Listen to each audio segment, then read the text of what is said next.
Terima kasih. Petani BSM Sehat, mandiri, sejahtera. Mantap. Berarti instalannya Pak KB masuk. Kata Pak KB diinstal teman-teman. Ini Pentium berapa ini? Wah AMD, wah kenceng nih. AMD, AMD Radeon 5. Buku minta di admin, Pak. Oh ya, buku coba masih ada Pak. Baik teman-teman, sampai Isoma nanti akan disampaikan Pak Bayu materi. Peraturannya seperti sebelum-sebelumnya. Ketika Pak Bayu belum melemparkan pertanyaan, mohon tidak menginterupsi di tengah-tengah penyampaian materi atau bertanya di tengah-tengah materi supaya materinya bisa runut gitu. Setuju ya? Oke, baik. Nanti ada waktu-waktunya yang akan diberikan Pak Bayu untuk teman-teman berinteraksi untuk bertanya mungkin ya. Itu teman-teman. Kalau teman-teman sudah siap semua, Pak Bayu, monggo waktu dan tempat kami persilakan. Terima kasih Pak Bambang. Assalamualaikum warahmatullahi wabarakatuh. Salam sejahtera bagi kita semuanya. Om Swastiastu, Namo Buddhaya, dan salam kebajikan. Bapak Ibu, kita akan belajar bersama-sama bagaimana menjadi petani yang berhasil. Ketika kita menjadi petani yang berhasil, kita sebenarnya harus kembali ke belakang dulu. Memang zaman dulu Bapak Ibu di Indonesia ini pertanian disebut dengan pertanian tradisional. Tetapi satu hal yang luar biasa, dari orang-orang tua kita, dari pekerjaan petani, mereka bisa mengkuliahkan Bapak Ibu. Betul atau tidak kira-kira? Walaupun di dalam tanda kutip kesederhanaan, serba kecukupan, tapi sebenarnya pada waktu itu semua biaya itu mahal. Tetapi mereka bisa membuat satu terobosan yang luar biasa, bisa bertahan hidup di saat yang benar-benar susah. Sebenarnya teori-teori saya adalah teori-teori dari yang saya sebut dengan kearifan lokal. Hampir tidak ada teori yang baru yang saya buat. Semua yang saya gali adalah apa yang sudah pernah dilakukan dalam sejarah pertanian bangsa kita. Cuman ada beberapa hal yang luntur, ada beberapa hal yang dihilangkan. Dan itu adalah tanda kutip, membuat orang tidak bisa mandiri. Kalau boleh saya katakan, kita belajar pagi hari ini Bapak Ibu, kita berubah tentang satu kata, change of paradigm, berubah pembaharuan pola pikir. Kenapa ini penting sekali Bapak Ibu? Kalau kita tidak merubah di sini, percayalah Bapak Ibu akan stuck. Hari ini kita sudah dicekoi dengan nilai bisnis. Bapak Ibu siapa yang kemarin sudah banyak kesaksian di depan, bertani adalah bisnis. Siapa yang konsepnya bertani adalah bisnis ada? Semuanya. Betul. Awalnya begitu ya, tapi saya minta tolong buang itu semua. Kalau bertani adalah bisnis, saya jamin 100% gagal. Berapapun uang Bapak Ibu habis. Ayo kita rubah, bertani bukan bisnis. Bertani adalah wujud dari tanggung jawab. Karena apa? Sejujurnya dunia diciptakan untuk siapa Bapak Ibu? Kita sadar enggak bahwa dunia diciptakan untuk kita? Pernah enggak kita memikirkan kenapa kita lahir ke bumi? Ada yang punya cita-cita lahir ke bumi dulu? Tidak ada kan? Berarti kita ini kan utusan. Betul ya? Kita ini musafir saja di sini. Kita ini mujahidin saja di sini. Setuju? Untuk apa? Ini poin terpenting dalam era 4.0 Bapak Ibu yang paling saya takutkan. Dunia mencoba menghilangkan satu kata, Tuhan.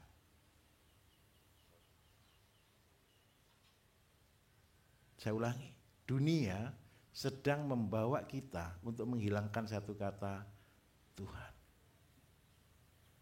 Digantikan dengan apa? Digantikan dengan teknologi. Ayo kita jujur sama-sama. Kita sedang terbawa arus luar biasa. Dulu kalau Bapak Ibu belanja di mana? Di pasar, di supermarket, di toko, betul? Setelah COVID-19, kita belanja di mana?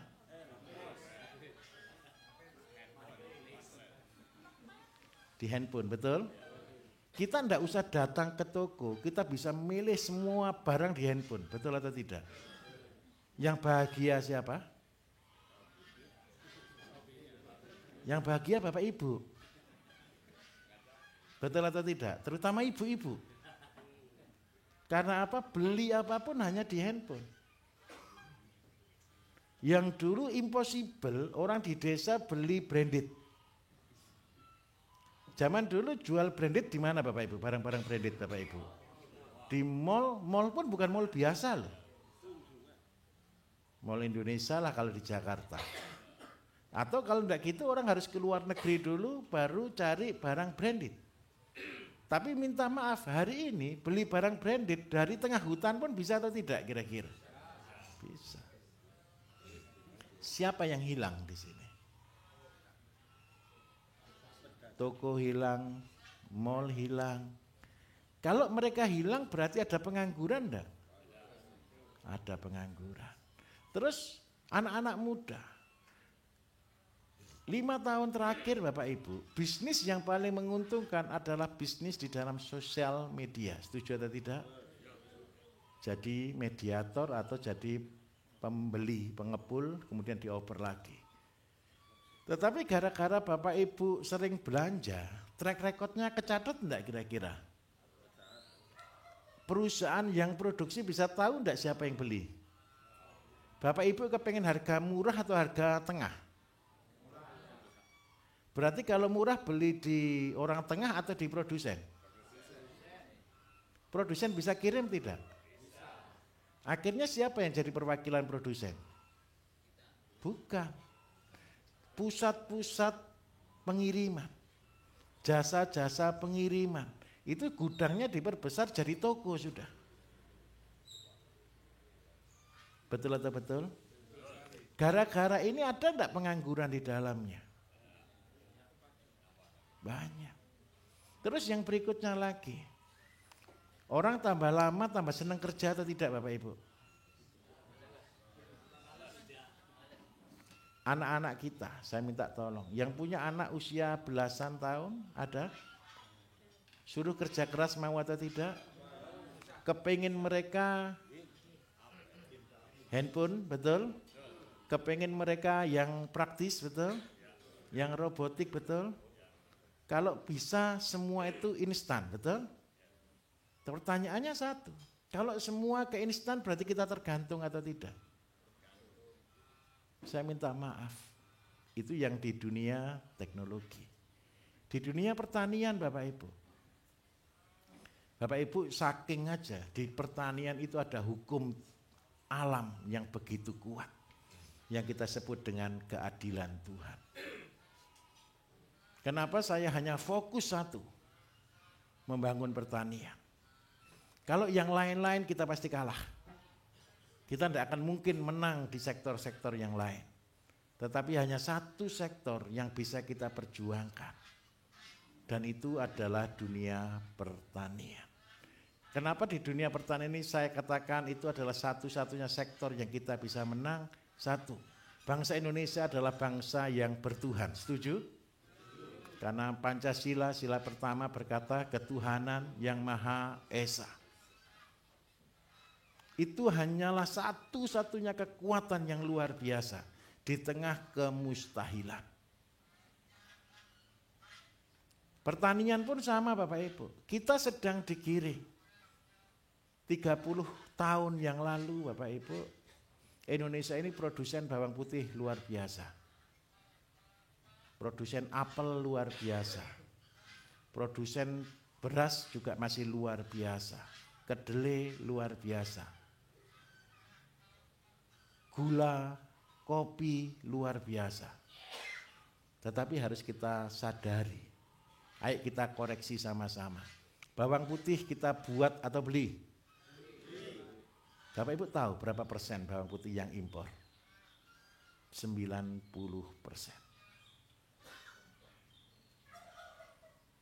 Yang kedua Bapak Ibu, apel. Dulu terkenalnya apel mana Bapak Ibu? Malang. Sekarang saya minta maaf, yang kalau Bapak Ibu jenguk ke rumah sakit, apel mana yang dibawa?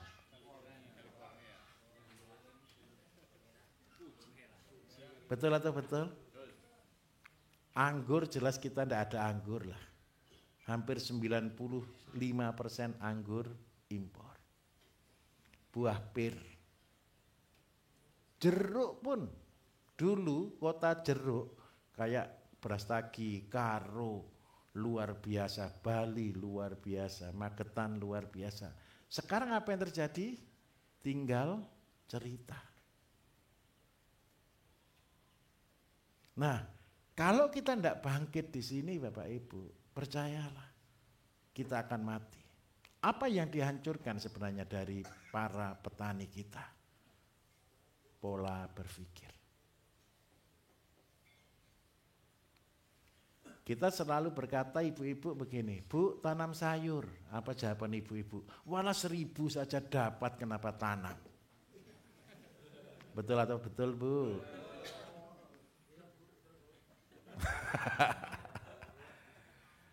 Tanam macam-macam, jawabannya satu, beli saja bisa. Kenapa harus tanam? Tanam itu tanda kutip sesuatu yang memberatkan. Tetapi saya minta maaf, kalau kita tidak merubah pola berpikir, kita akan mati. Kita akan mati. Iya kalau Bapak Ibu punya uang terus, masalahnya ke depan ini Bapak Ibu pengangguran bukan tambah sedikit. Pengangguran akan tambah banyak. Karena kita akan masuk ke era, minta maaf, era yang paling tidak enak sebenarnya. Ke robotik. Daripada karyawan banyak demo, daripada karyawan banyak masalah, kita bayar robot. Sekali beli robot bisa menggantikan 1000 orang Bapak Ibu. Saya ingat betul 20 tahun lalu ketika saya di Korea. Mobil Hyundai itu dicetak, itu cuma butuh waktu 5 menit Bapak Ibu. Sampai 10 menit satu mobil keluar. Kalau itu yang ngerjakan orang Indonesia kira-kira satu mobil berapa hari Bapak Ibu? Kalau kita kalah, gini loh, kalau saya strategi saya. Kalau kita kalah jangan main. Tapi kalau kita menang, main serius. Setelah saya analisa semuanya, satu-satunya potensi yang kita punya kekuatan itu adalah di pertanian. Tapi pertanian pun kenapa kok ini potensi luar biasa? Indonesia ini negara terbesar nomor berapa Bapak Ibu? 4 dunia. Kalau kita tidak bisa produksi berarti kita jadi pasar dunia. Saya ulangi, kalau kita tidak bisa produksi berarti kita akan menjadi pasar dunia. Jadi kalau kita tidak bangkit dari sini, percayalah anak-anak muda akan kehilangan kata pertanian. Saya tunjukkan lagi, anak-anak muda sekarang kiblat pertaniannya kemana? Kepengennya pertanian modern, betul? Pertanian modern, bangunnya saja tidak cukup 1 miliar Bapak Ibu. Setelah bangun 1 miliar terus habis gitu jual kangkungnya dihargai cuma 1.000 sama tengkulak. Nangis atau tidak kira-kira? Terus setelah rugi 1, 2 kali, 3 kali, 4 kali, kira-kira apa terjadi? Lanjut atau selesai? Selesai.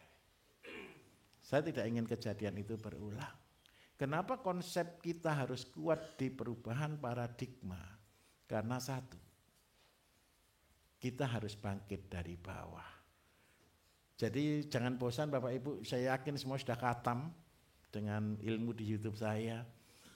Tetap saya akan ulangi dari dasar ya, jangan bosan ya. Jadi kata organik itu adalah seimbang dan teratur. Dua kata seimbang dan teratur ini Bapak Ibu, ini sebenarnya diperlukan satu kata besar yaitu tanggung jawab. Tanggung jawab itu adalah kemandirian. Kalau orang belum bisa bertanggung jawab, berarti orang itu belum bisa mandiri. Setuju saya katakan itu? Kalau Bapak Ibu belum bisa bertanggung jawab, berarti Bapak Ibu belum bisa dikatakan mandiri. Bertanggung jawab ke keluarga, bertanggung jawab ke negara, bertanggung jawab ke tanah, bertanggung jawab kehadap diri kita sendiri. Kalau sebenarnya kita sudah tahu tanggung jawab, sebenarnya masalah selesai. Kenapa kita mulai dari hal yang paling simpel, dari mengolah limbah rumah tangga? Limbah rumah tangga itu bukan limbah, tapi itu adalah wujud tanggung jawab. Banyak orang datang ke saya, baik ke raksasa, baik perusahaan raksasa, perusahaan besar, perusahaan menengah, perusahaan kecil, ataupun petani. Mereka semua datang ke saya pasti yang dia bawa hitung-hitungan, analisa. Jadi kalau sudah terlanjur besar ya saya cuma bilang sudah terlanjur. Berarti muternya harus lebih besar.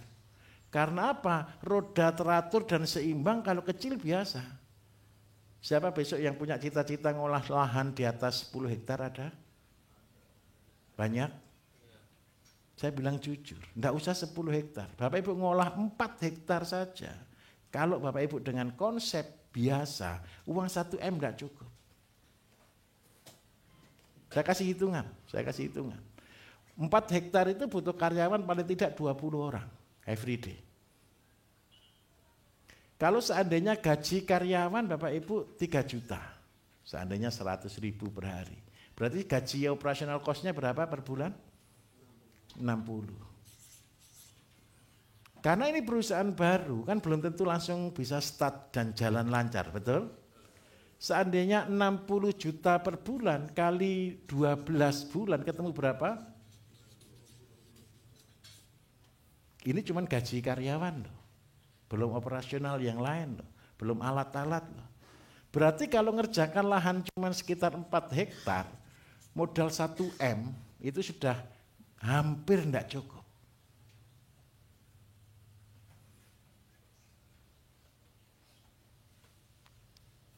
Jangan putus asa.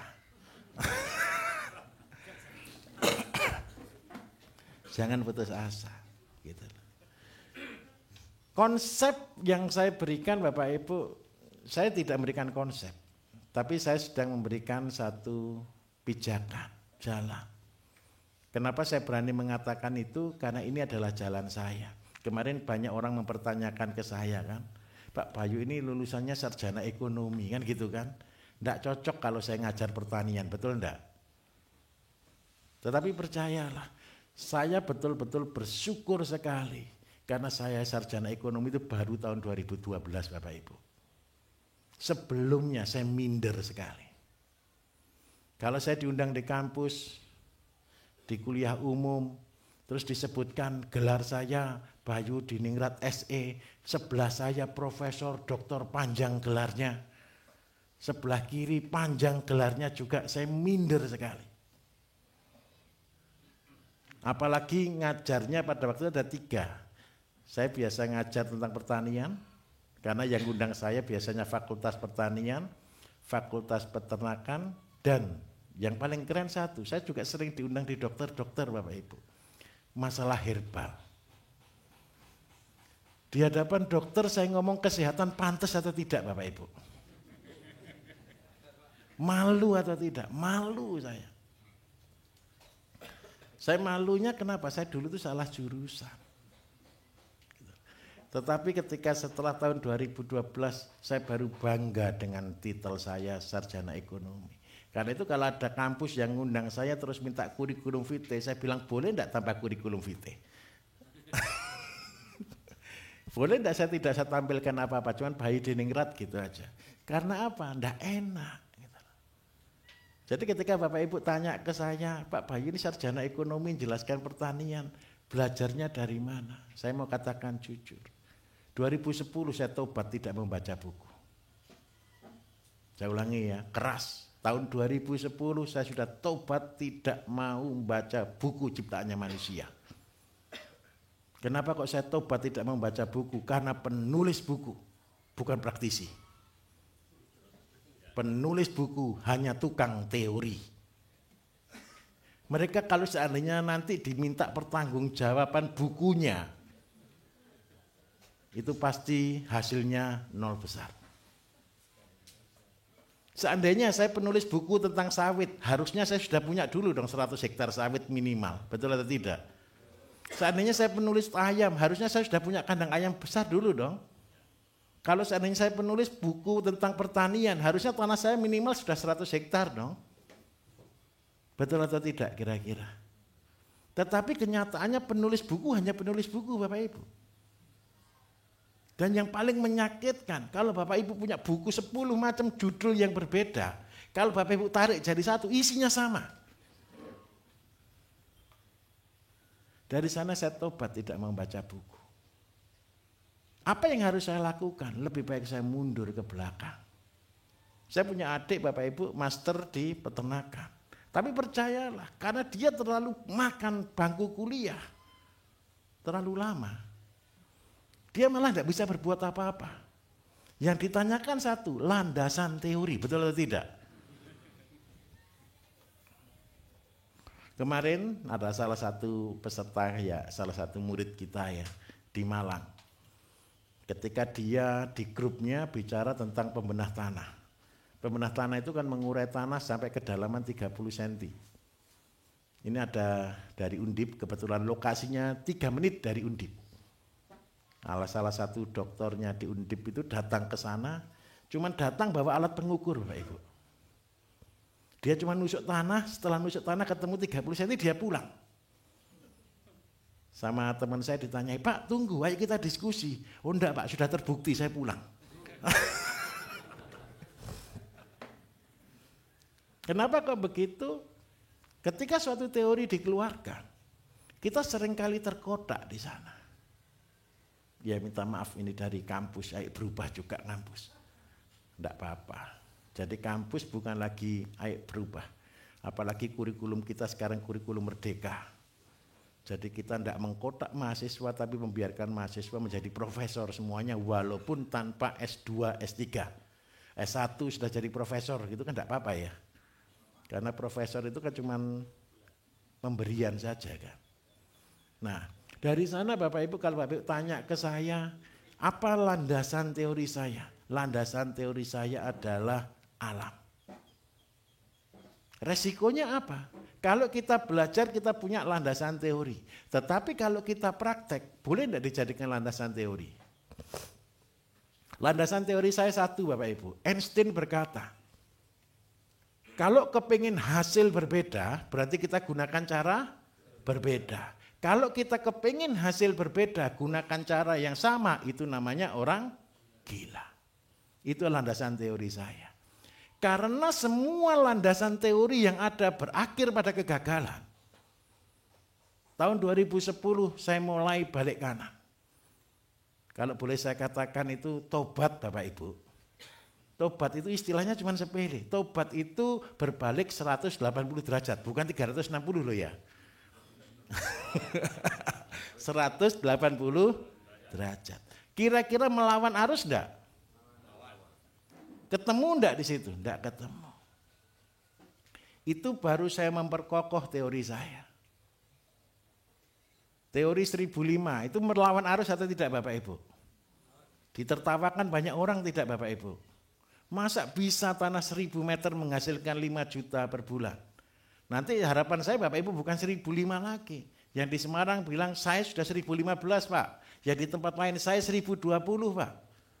Tahu 1015 1000 meter menghasilkan 15 juta per bulan. Di tempat lain bisa 20 juta per bulan. 1005 itu saya tulis 12 tahun lalu Bapak Ibu. Masa harga tidak berubah sama sekali selama 12 tahun? Nah, yang menjadi masalah satu, biaya tetap atau tidak kira-kira? Wong biayanya gratis. Harga jualnya yang harus meningkat. Nah, saya tunjukkan di sini. Kalau kita langsung mulai besar, uang berapapun saya jamin habis. Percayalah. Saya biasa merintis usaha Bapak Ibu. Jadi kayak tempat pelatihan begini, Bapak Ibu masih baru. Ini masih saya rintis 3 tahun, 4 tahun. Setelah ini genap semuanya, sistem terjadi semuanya, kita close, tidak boleh jadi tempat pelatihan.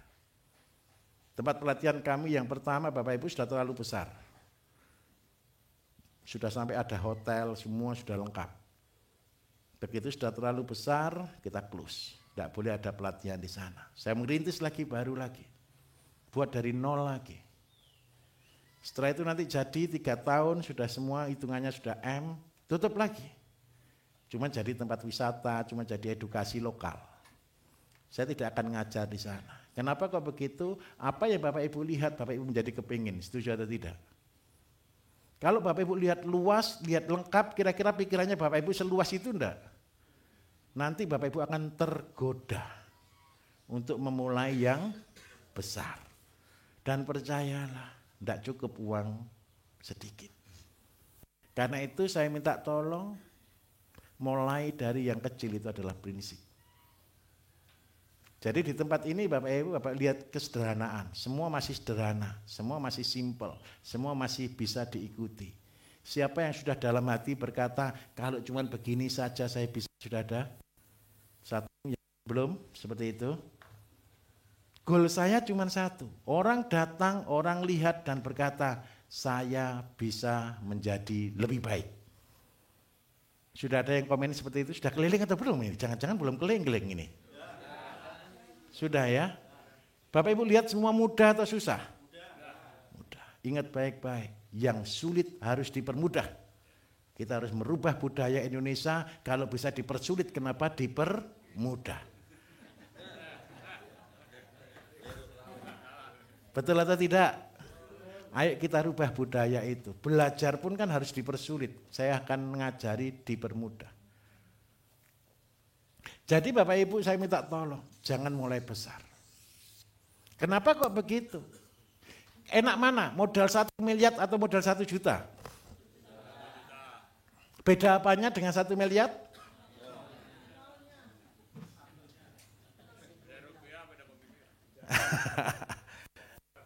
Kalau di sini modal 1 M Bapak Ibu itu nolnya 9. Betul enggak? Tetapi kalau saya ngajarkan, kalau dulu modal 500.000, kalau sekarang modal 1 juta lah. 1 juta punya atau Bapak Ibu ya? Datang ke sini aja transportnya lebih dari 1 juta. Biaya pelatihan aja 1 juta. Saya yakin Bapak Ibu harus punya 1 juta. Yang beda di sini cuma beda nolnya. Nol pertama itu tahun pertama, tahun kedua, dan tahun ketiga.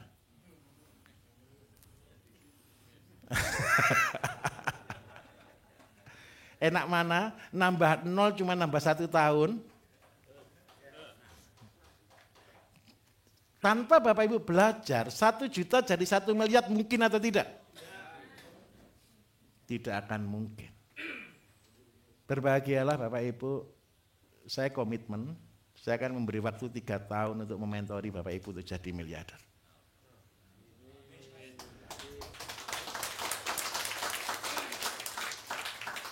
Kenapa saya berani katakan seperti itu? Karena sudah jadi miliarder berkali-kali. Saya biasa hidup dari nol Bapak Ibu. Saya mulai dari start nol, dari nothing. Saya bangun, pertama kali saya bangun tempat ini dari tidak ada apa-apa. Bertahap. Saya bangun tempat ini seperti ini. Saya baru sadar di tahun 2019. Setelah saya gagal, saya buat satu mercusuar Bapak Ibu. Waktu itu memang proyek sombong bagi saya. Saya ingin katakan ke dunia, petani Indonesia bisa masuk Guinness Book Record. Jadi saya buat proyek mercusuar salah satu di negara sini, tapi bangkrut Bapak Ibu, percayalah. Saya buat wahana wisata wahana air terbesar di dunia. Kita ngalahkan Saudi Arabia. Di Saudi Arabia itu luasnya cuma 13 hektar sekian, punya kita 13 hektar 3.000 sekian. Jadi kita selisih cuma 3.000 meter saja. Tapi kan yang penting masuk Guinness Book Record, betul atau tidak? Apa yang saya katakan itu? Petani kita Indonesia bisa. Karena apa saya berkata, saya adalah petani Indonesia yang bisa membuat sejarah, membuat wisata air terbesar di dunia. Walaupun setelah jalan 4 bulan kena COVID Bapak Ibu. Lockdown dan selesai. Kenapa kita tidak lanjutkan? Karena banyak faktor. Kita mau pindah di mungkin Mataram nantilah. Dari sana akhirnya saya beli tanah di sini. Bangun rumah hari ini Bapak Ibu 1M, 2M kan biasa. Betul ya? Tapi saya waktu itu mulai tobat gitu. Kalau saya punya uang 1M, 2M saya bangun rumah, itu hanya untuk saya. Akhirnya saya bangun tempat ini, ketika saya bangun tempat ini saya bahagia. Kenapa ribuan orang datang di tengah-tengah COVID ini? Mereka bisa bahagia semuanya. Terus akhirnya saya buat, pertama kali saya bangun tempat ini saya datang ke Pak Lurah. Saya bilang ke beliau, Pak kita akan bangun tempat untuk pelatihan pertanian. Mereka bilang, enggak mungkin Pak. Gitu. Saya ulangi, ketika orang berkata tidak mungkin, di situ adalah potensi. Nah, saya lanjutkan materi Bapak Ibu. Seringkali Bapak Ibu selalu ketemu masalah. Kalau Bapak Ibu tanya ke saya, Pak mulai dari apa yang ada itu apa? Kan betul ya, konsep saya kan mulai dari apa yang ada dan jangan mengada-ada. Mulai dari apa yang ada itu berbicara tentang kalau saya tidak tahu apa yang saya punya. Orang itu kan seringkali lupa apa yang dia punya, betul atau tidak? Tapi kalau kita balik, masalah apa yang kita punya ada, bisa jawab enggak kira-kira? Saya ulangi ya. Kalau saya tanya apa yang ada, Bapak Ibu ingat bisa ngerjakan enggak apa yang ada kira-kira? Kadang-kadang Bapak Ibu kan enggak tahu apa yang punya kan? Apa yang Bapak Ibu punya kan? Tetapi yang kedua, masalah apa yang Bapak Ibu sedang hadapi saat ini? Seandainya Bapak Ibu ada yang datang ke sini karena Pak saya enggak punya penghasilan harian. Saya tidak punya gaji, karena minta maaf, petani kan tidak ada yang gaji Bapak Ibu. Itu kan masalah tidak bagi petani? Kalau itu masalah perlu diselesaikan tidak? Berarti petani harus punya gaji. Siapa yang mau gaji? Tidak akan ada, percayalah. Kalau tidak kita menggaji diri kita sendiri. Jadi yang pertama yang masalah kita bereskan adalah penghasilan harian. Kita seringkali juga salah Bapak Ibu. Penghasilan harian itu menjadi besar karena banyak tagihan. Betul atau betul kira-kira? Banyak orang kepingin bisnis cepat, besar, sukses dan lain sebagainya karena dia ngejar tagihan. Nah itu repot bagi saya. Kalau punya tagihan dan tidak bisa bayar, saya minta tolong. Hadapi, jangan lari, bilang, saya masih belum punya uang, tapi tunggu ya, nanti kalau punya uang saya bayar. Biar Bapak Ibu enggak jadi pembohong. Tetap bertanggung jawab. Saya ngomong seperti ini karena saya tahu Bapak Ibu saya juga sering ketemu dengan petani banyak hal. Tujuannya begini, berani enggak ngomong begini, tunggu ya nanti 3 tahun saya jadi miliarder semua hutang saya lunas.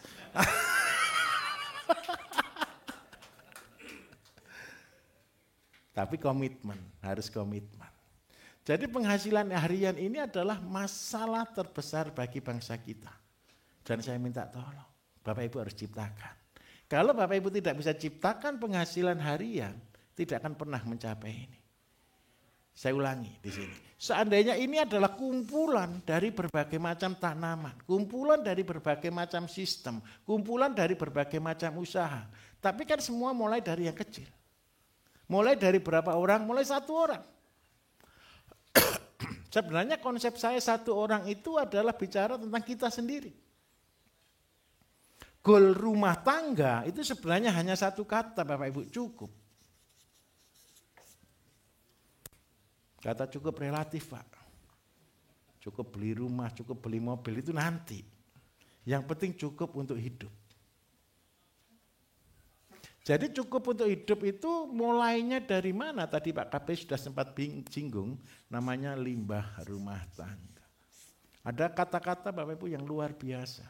Siapa yang setia pada perkara kecil akan diberikan perkara yang besar. Setuju atau tidak? Kalau tidak bisa setia perkara kecil, jangan harap terima perkara yang besar.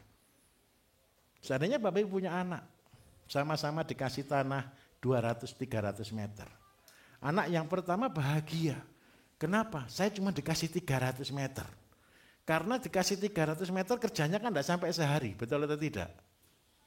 Dikerjakan dengan sebaik mungkin. Anak yang kedua dikasih 300 meter dia berkata, untuk apa tanah 300 meter? Wong hidup 300 meter tidak cukup. Betul atau betul? Bapak Ibu punya tanah 300 meter untuk hidup cukup atau tidak? Pak, wong 1 hektar aja rugi kok apalagi 300 meter. Ini konsep Bapak Ibu. Tetapi kalau saya ingat baik-baik, bertani bukan bisnis. Tapi bertani adalah ibadah. Bertani itu Bapak Ibu percayalah, itu akan mencangkul hati kita. Itu akan mencangkul kepala kita, mencangkul otak kita. Untuk apa? Kita tunduk kepada yang menciptakan kita. Bapak Ibu tidak akan pernah mengenal Tuhan, Gusti Allah yang menciptakan kita. Tapi percayalah 100%. Ketika Bapak Ibu melakukan dunia pertanian dengan hatimu, ilmunya akan turun. Kalau saya Bapak Ibu ketika saya sudah tobat tidak mau baca buku, saya cuma 1 yang saya mau. Saya ilmu yang fresh come from be heaven. Keren enggak kira-kira? Berarti yang lebih kenceng apanya? Doanya ya, betul enggak kira-kira? Lututnya ini lebih dicangkul lagi. Kenapa? Isinya adalah masalah. Saya tunjukkan kronologisnya. Ketika saya membuat limbah rumah tangga pertama kali Bapak Ibu, itu gara-gara, minta maaf, saya tinggal di rumah kontrakan. Saya tidak punya apa-apa. Waktu itu anak masih 3. Semua sekolah. Pendapatan belum pasti. Ketika saya melihat apa yang pasti, tidak tahu, semuanya masih ragu-ragu. Semuanya masih belum pasti. Waktu itu saya habis gagal proyek Bapak Ibu. Saya terima proyek dari, waktu itu ada proyek Gerhan ya, penghijauan untuk sungai ya. Ada orang pesan ke saya bibit jati 1 juta pohon. Saya sudah bahagia, 1 juta itu tahun itu ya 2003. Itu nilainya 100.000. Berarti kan sudah lumayan kan dapat 1 M, betul ya. Terus habis itu saya berpikir satu, ketika saya sudah membuat semuanya, tahu-tahu tidak diambil Bapak Ibu. Sedih atau tidak kira-kira? Masalah atau bukan? Masalah. Pupuk atau bukan kira-kira? Tanaman 1 juta banyak atau sedikit Bapak Ibu? Itu 1,5 hektar. Lahan pembibitan saya. Saya tidak punya uang. Kehabisan uang. Sudah. Akhirnya saya membuat limbah rumah tangga pertama kali. Gara-gara apa? Tidak ada alternatif lain. Saya perlu pupuk. Saya perlu merawat tanaman saya. Pupuk pertama kali yang digunakan adalah dari air cucian beras. Yang saya oksidasi, yang saya coba, saya pakai, saya buat. Akhirnya minta maaf, jati saya laku. Waktu itu saya buat 1,2 juta, 1 juta laku dibeli orang. Dari harga 1.000 saya banting harga jadi Rp125. Ngeri atau tidak kira-kira Bapak Ibu? Ngeri. Yang penting satu, biaya operasional saya berkurang dulu deh. Sisa 200.000, saya ini tinggal di tempat tandus, di desa yang miskin Bapak Ibu. Saya kerjasama dengan semua orang yang tanahnya nganggur. Siapa yang mau tanam jati, ya kerjasama, saya tanamkan. Akhirnya singkat cerita, 200.000 itu hampir hilang 100.000. Tinggal 100.000 saya tanam, ada yang mati, ada yang macam-macam ya. Nah, Bapak Ibu lihat cerita ini menyedihkan atau tidak? Saya ulangi, ini menyedihkan atau tidak? Tetapi pada waktu itu prinsip saya sudah kuat, apa yang terjadi dalam hidup saya semua adalah yang terbaik. Sekarang Bapak Ibu, setelah jalan lebih dari 20 tahun, orang bilang, kamu itu orang kaya, punya jati aja 65.000, kaya atau tidak Bapak Ibu? Mirip perhutani kan? Padahal dulu tanamnya terpaksa atau tidak? Terpaksa. Kenapa terpaksa? Kalau kita ngerawat terus biaya Bapak Ibu.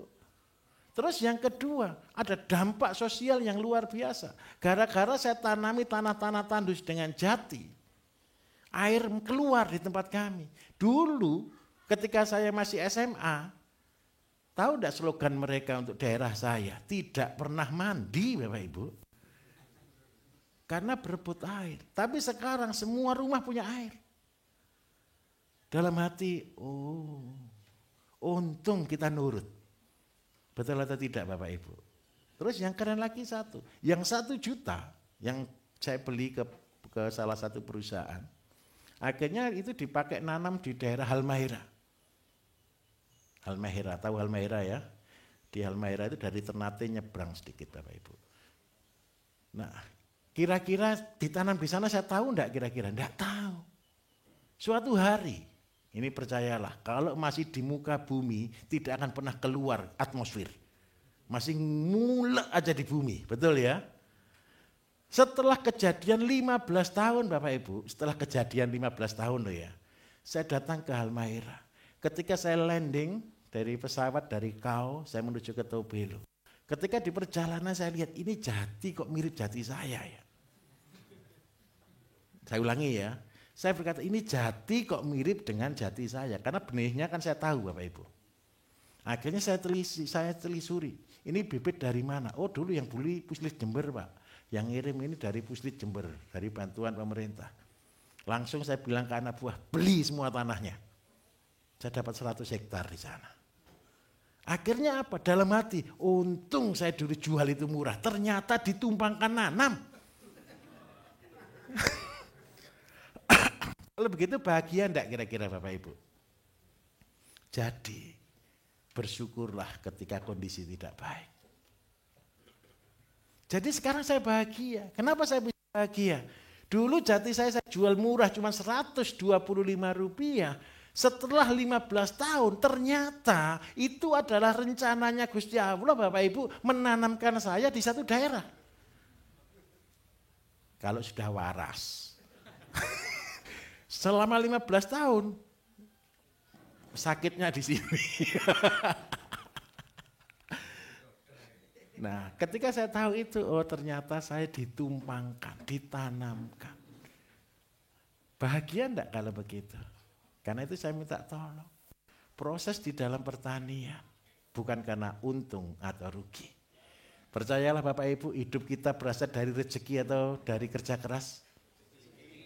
Ulangi lagi, pendapatannya, hidupnya Bapak Ibu dari rezeki atau kerja keras? Ingat itu kata kunci. Kerja keras itu ikhtiar Pak, itu usaha. Tapi jangan disangkutkan kerja keras dengan rezeki. Itu beda jalur. Kalau nanti kita sangkutkan kerja keras dengan rezeki, nanti Bapak tukang menuntut nanti. Nanti ngomongnya begini, nanti tenang, saya ceritain lagi Pak, tenang saja. Nanti saya ceritain lagi. Nah, Bapak Ibu, ketika saya mulai membuat limbah rumah tangga ini mulai tahun 2007. Itu baru saya betul-betul fokus. Kalau 2004 itu gara-gara kebutuhan untuk nyiram benih, tapi kalau tahun 2007 saya baru mengurai ini menjadi satu pelajaran. Tadi Pak KB sempat singgung, ini keluar 2 sebenarnya. Yang pertama adalah POC, yang kedua adalah pakan. Kalau ada bahan yang lain bisa jadi kompos. Saya seringkali ketemu dengan orang miskin. Ketika saya ketemu orang miskin, saya ngomong ke mereka, syarat untuk menjadi orang sukses adalah menabung. Orang miskinnya marah atau tidak Bapak Ibu? Mereka berkata, apa yang saya tabung Pak? Wong hidup aja enggak cukup. Wong makan aja ngepres. Betul atau tidak? Masalahnya kita seringkali konotasi menabung Bapak Ibu, itu adalah uang. Saya minta tolong.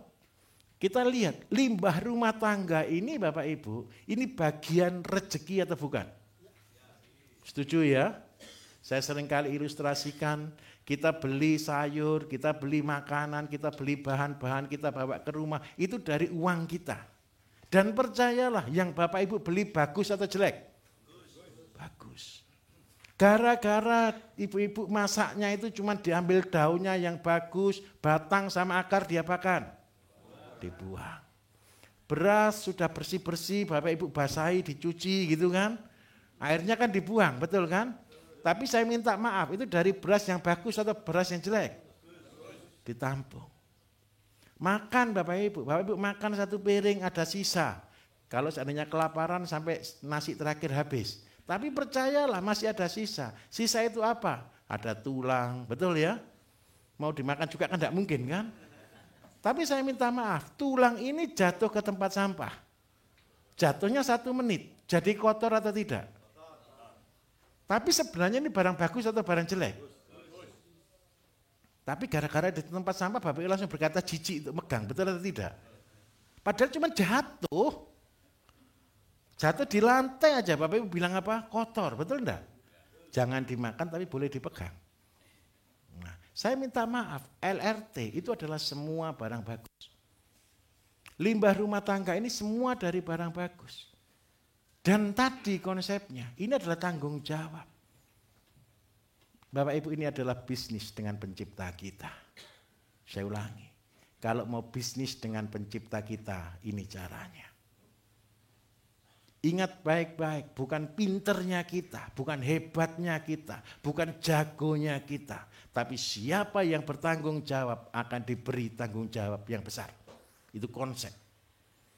Jadi kalau Bapak Ibu punya limbah rumah tangga dan ini dipertanggungjawabkan, Gusti Allah itu melihat Bapak Ibu dan dia berkata, ini anakku yang baik. Ini anak sing pinter, betul enggak? Tetangga bilang ini anak bodoh, betul enggak? Sampah aja kok diopeni. Tapi percayalah, apa yang kita rubah di sini? Pikiran kita. Kalau Bapak Ibu lolos di sektor ini saja, percayalah, Bapak Ibu sudah jalan menuju sukses. Saya meneliti Bapak Ibu, rumahnya orang miskin Bapak Ibu berantakan, betul atau tidak? Barang-barang berharga itu cuma ditaruh. Semua kelihatannya tidak berharga.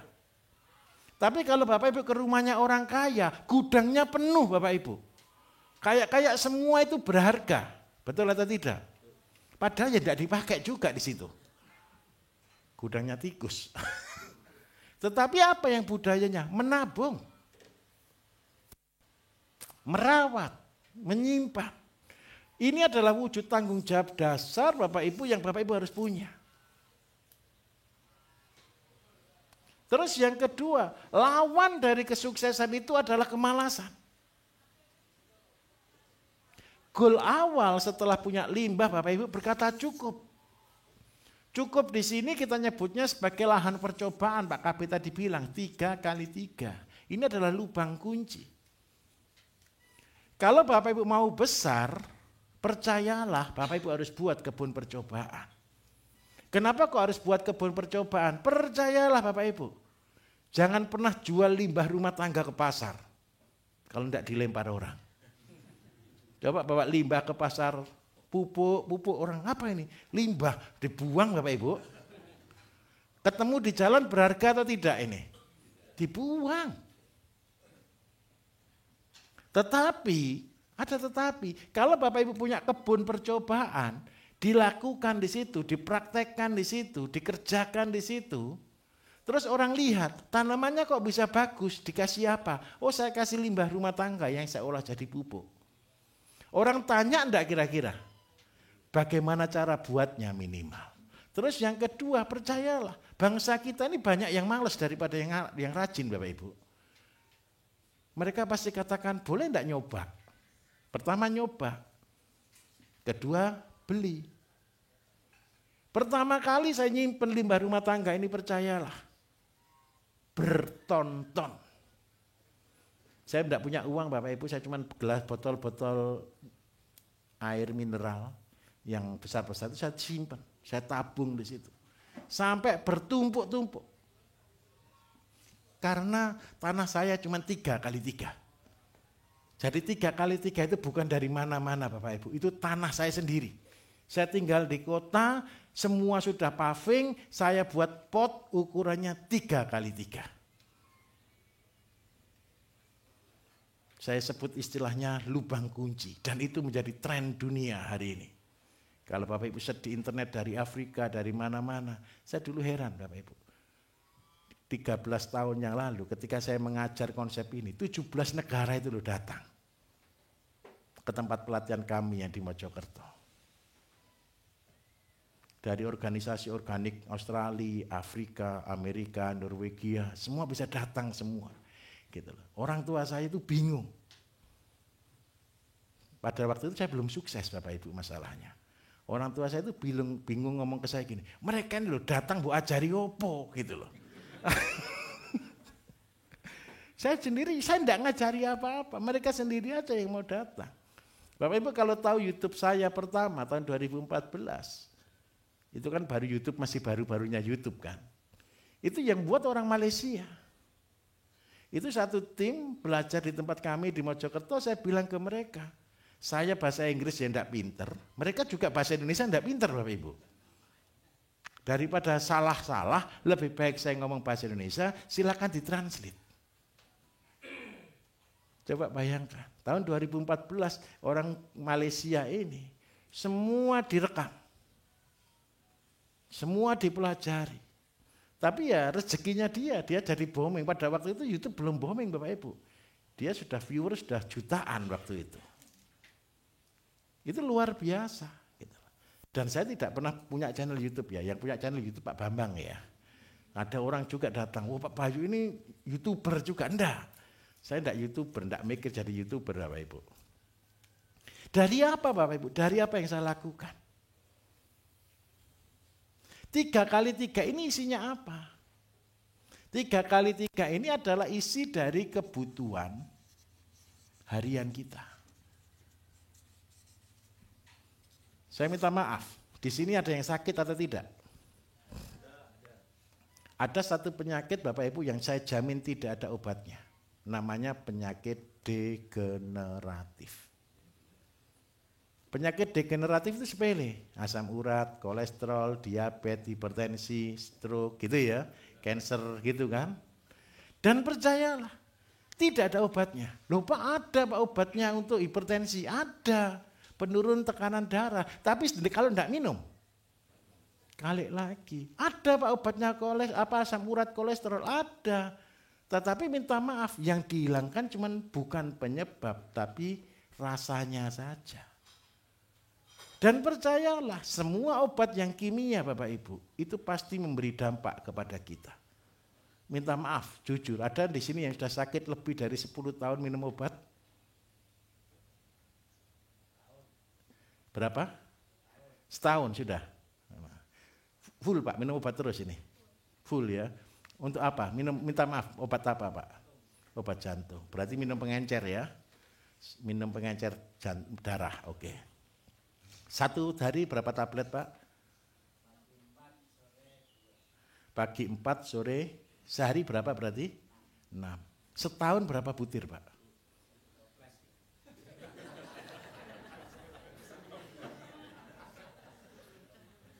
Terus habis gitu sudah sembuh Pak?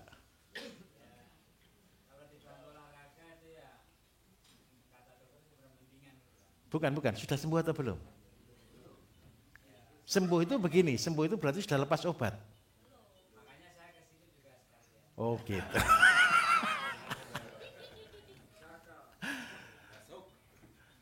Contoh diabetes Bapak Ibu.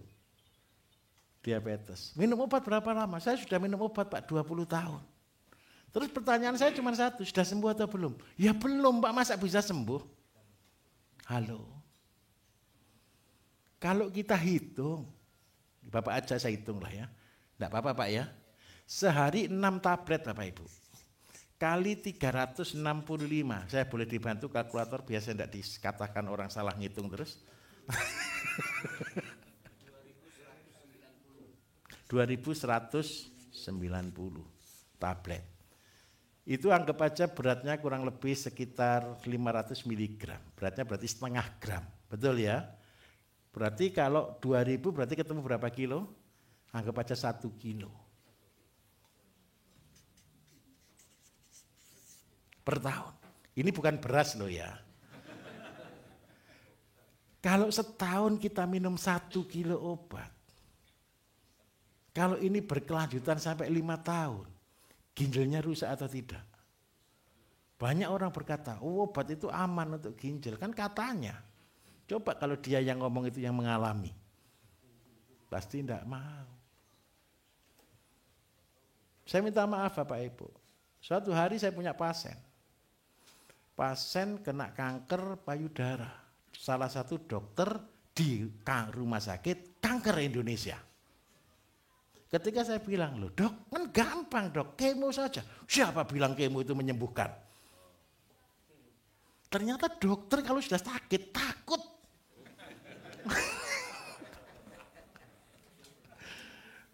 Terus saya bilang lagi, OB dulu dok, open biopsi dulu, setelah itu kan bisa operasi dok.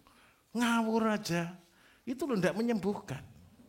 Terus dalam hati saya berkata, kalau dokter aja takut, kenapa pasien diperlakukan seperti itu? Itu yang saya marah Bapak Ibu. Saya pernah ngobati, saya punya pasien, ahli jantung dunia, bukan Indonesia, dunia. Dia harus pasang bypass. Ketemu saya ini juga takut bypass. Akhirnya saya kasih resep Bapak Ibu, sudah sekali-sekali makan dedak biar kayak bebek.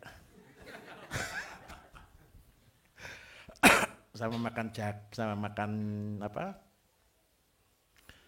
Bukan jahe merah Bapak Ibu, sama lemon. Jadi saya ajari, saya buatkan resep, saya ajarkan ke dia. Ketika dia makan itu, dia lolos tanpa bypass.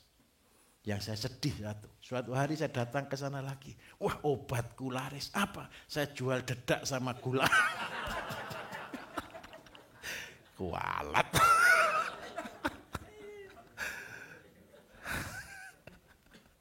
Ini kisah nyata, Bapak Ibu. Ini kisah nyata. Saya berteman dengan mereka. Ada lagi satu hal yang luar biasa. Importer dari BKO, bahan kimia obat. Dia punya sakit unik, Bapak Ibu.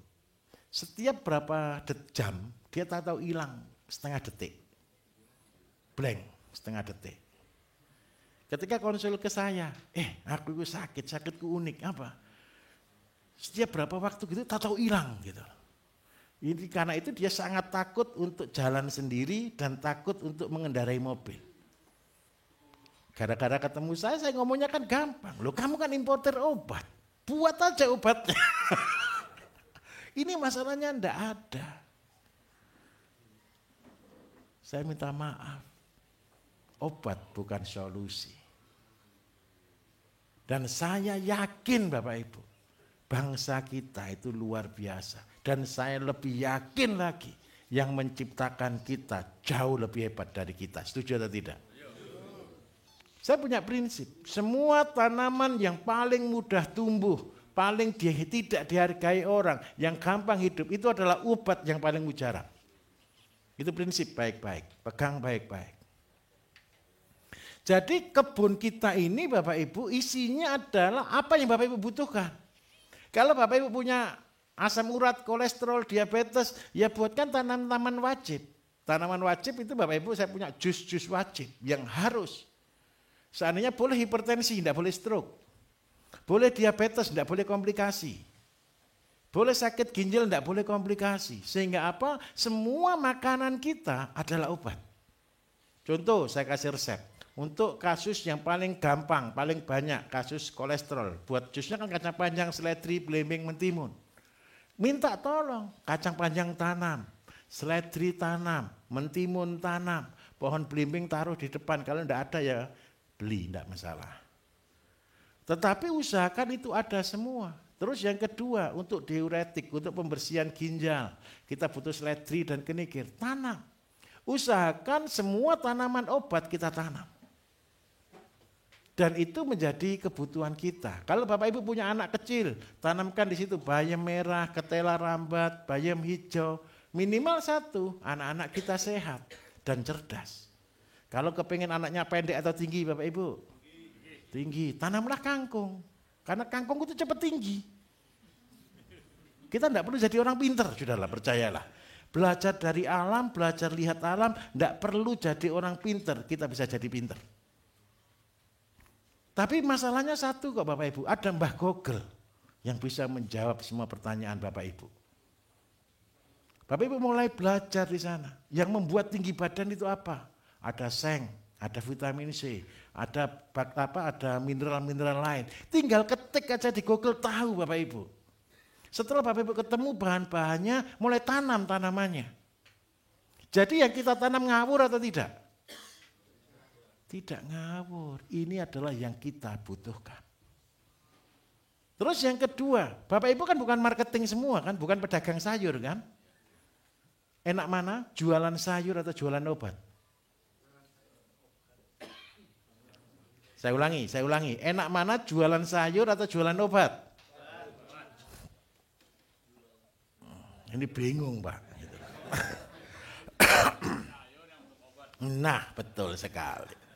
Itu maksudnya Pak. Jadi kalau Bapak Ibu cuma jual kangkung tanpa embel-embel, kangkung itu meninggikan loh ya. Orang nganggap kangkung jadi murah atau mahal? Kalau cuma kangkung sayur biasa, murah.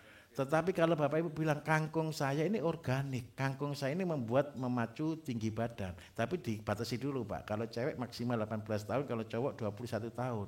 Jangan usia 25 tahun makan ini kepingin tinggi, jangan.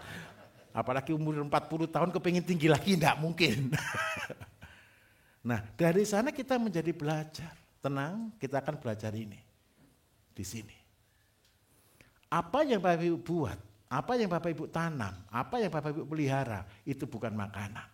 Tapi kita ke konsep your food is your medicine. Kami punya gerakan besar untuk Indonesia namanya STNG, Save the Next Generation.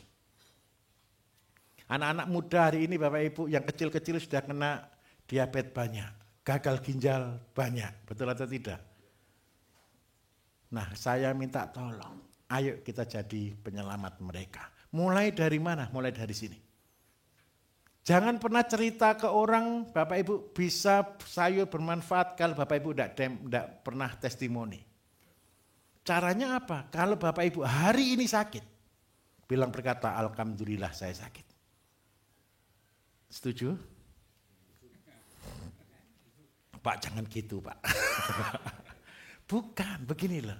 Saya Bapak Ibu, saya alhamdulillah, saya bersyukur sekali kalau saya diberi sehat. Kalau saya sampai sakit, saya juga syukuri. Kalau saya sakit, keluarnya produk. Saya ulangi ya, kalau saya sakit, keluarnya produk. Sehingga kenapa saya bisa detail menjelaskan penyakit, karena itu yang saya alami. Saya ulangi, saya bisa detail menjelaskan penyakit bukan dari buku, tetapi dari apa yang saya alami. Berarti sakit saya banyak sekali. 13 tahun lalu saya kayak tengkorak hidup. Betul-betul kayak tengkorak hidup. Foto saya kalau Bapak Ibu lihat itu kurus sekali saya. Kalau jalan itu gemeter, tremor. Kalau bawa gelas sama lepek, tahu lepek ya? Bunyi kletek. Teman-teman saya bilang enggak panjang umurnya. Benar Bapak Ibu. Tetapi ketika saya mulai belajar herbal, saya buat. Dan itu akhirnya mengetahui detail, tahap demi tahap, waktu demi waktu. Dan itu akhirnya membuat saya bisa menjadi sehat, alhamdulillah sampai hari ini. Jadi kalau boleh saya katakan nyawa saya cuma nyawa saringan. Kemarin pun saya sudah buat satu riset lagi produk terbaru saya yang belum berani saya launching. Dan itu proyek menurut saya mungkin hari ini adalah produk tertingginya yang kita sebut dengan rejuvenated. Itu ceritanya seperti Nabi Ibrahim Bapak Ibu. Ini ceritanya sudah di luar nalar. Nabi Ibrahim itu punya anak usianya tua atau muda? Mungkin atau tidak? Kita seringkali bilang itu adalah keajaiban, itu mujizat, betul ya? Tapi percayalah ketika kita teliti di dalamnya, itu adalah covenant. Adalah covenant itu perjanjian. Dan bentuknya adalah angka 8. Angka 8 itu adalah kromosom. Dan ketika kita bisa membuat satu produk yang bisa kita buat seperti memperbarui kromosom, itu bisa membuat kita menjadi awet muda. Jadi saya coba ala obat ini Bapak Ibu 1 tahun lalu. Saya melungsungi Bapak Ibu. Mas Budi listrik mati Mas.